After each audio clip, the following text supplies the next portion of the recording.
हे hi everyone, कसे आहात तुम्ही सगळे? Welcome back to my channel. मी स्नेहा माझ्या चॅनलमध्ये तुमचं सगळ्यांचं खूप खूप स्वागत करत आहे.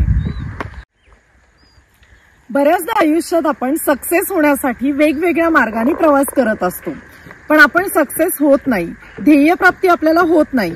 मग त्यावेळेला मात्र आपण निराश होतो आणि आपण सक्सेस होत नाही, आपण तसेच बसून राहतो.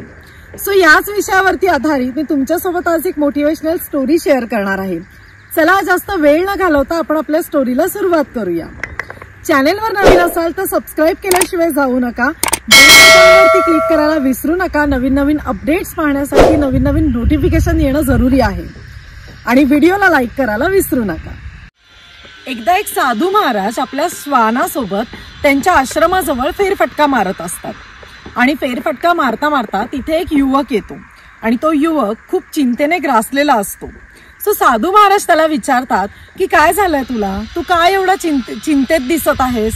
त्यावेळेला तो युवक त्या साधू महाराजांना म्हणतो की मी खूप हुशार आहे, मी खूप शिकलेलो आहे, पण तरी सुद्धा मला यश मिळत नाहीये, मला ध्येयप्राप्ती होत नाहीये. मी इकडे तिकडे फिरतो, ह्यांच्या त्यांच्या घरी जातो, ह्यांच्या त्यांच्या दारात जातो, पण तरी सुद्धा मला सक्सेस मिळत नाहीये आयुष्यात. यावर साधू महाराज कुठलाही विचार न करता त्याला सांगतात की हे माझं श्वान आहे आणि या श्वानाला घेऊन तू एक फेरफटका मारून घे. तो युवक विचार करतो की मी माझे प्रॉब्लेम्स यांना सांगतोय, तरी सुद्धा साधू महाराज मला असं का सांगतायत की ह्याला फेरफटका मारून आण म्हणून. पण तो विचार करतो जाऊ दे, साधू महाराजांनी सांगितलंय ना, सो आपण जावं आणि फेरफटका मारून यावा. युवक श्वानाला घेऊन निघतो. 1.5 तास युवक त्या श्वानाला घेऊन फेरफटका मारतो. तो श्वान इकडे फिर तिकडे फिर, ह्या गल्लीत जा, ह्या माणसावरती भूम, इकडे जा तिकडे जा, असं करत करत 1.5 तास निघून जातो. तो युवक त्या श्वानाला घेऊन साधू महाराजांकडे परत त्या आश्रमामध्ये येतो. आश्रमामध्ये आल्यावर साधू महाराज त्याला विचारतात की अरे युवका, माझा श्वान तर खूप थकलेला दिसतोय, पण तू मात्र खूप ताजातवाना आहे. त्यावर तो युवक साधू महाराजांना म्हणतो की महाराज, मला माहित होतं की माझं काम काय आहे. मला तुम्ही या श्वानाला फिरायला घेऊन जायला सांगितलं होतं, त्यामुळे मला माझं काम माहित होतं, पण या श्वानाला मात्र माहीतच नव्हतं की त्याला कुठे जायचंय. त्यामुळे तो इकडे फिर तिकडे फिर, ह्या गल्लीत जा त्या गल्लीत जा, ह्या माणसावर भुंग त्या माणसावर भुंग, हेच सगळे प्रकार त्या श्वानाचे चालू होते. त्याच्यामुळे तो खूप थकलाय, पण मी मात्र खूप फ्रेश आहे.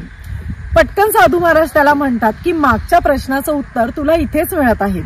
ज्या वेळेला आपल्याला ध्येय काय आहे हे माहीत असेल आणि आपण योग्य दिशेने वाटचाल करतो, त्यावेळेला आपण कधीच थकत नाही आणि आपल्याला ध्येयप्राप्ती सुद्धा होते. त्या माणसाचंही तसंच होत होतं. आयुष्यात तो खूप शिकलेला होता, खूप त्याच्याकडे सगळं काही होतं, सगळी बुद्धी होती त्याच्याकडे, पण त्याला योग्य मार्ग मिळत नव्हता. सो आयुष्यात आधी आपण आपलं ध्येय ठरवायचं की आपलं ध्येय काय आहे आणि मग आपण मार्गाला लागायचं, तरच आपल्याला ध्येयप्राप्ती होते. नाहीतर आपल्याला आपलं ध्येयच माहीत नसतं आणि आपण इथे भटक तिथे भटक, ह्याच्यासोबत जा त्याच्यासोबत जा, आणि मग आपण विचार करतो की मला यश मिळत नाहीये, मला ध्येयप्राप्ती होत नाहीये. सो लक्षात ठेवा, आधी तुमचं एम काय आहे ते ठरवा आणि नंतर प्रवासाला लागा. यश नक्कीच मिळेल तुम्हाला. अशाच नवीन नवीन व्हिडिओज, मोटिवेशनल स्टोरीज, व्लॉग्स पाहण्यासाठी चॅनलला सबस्क्राईब करा. व्हिडिओला लाईक करायला विसरू नका. पुन्हा भेटू कुठल्या तरी नवीन व्हिडिओ सोबत, नवीन मोटिवेशनल स्टोरी सोबत. तोपर्यंत काळजी घ्या.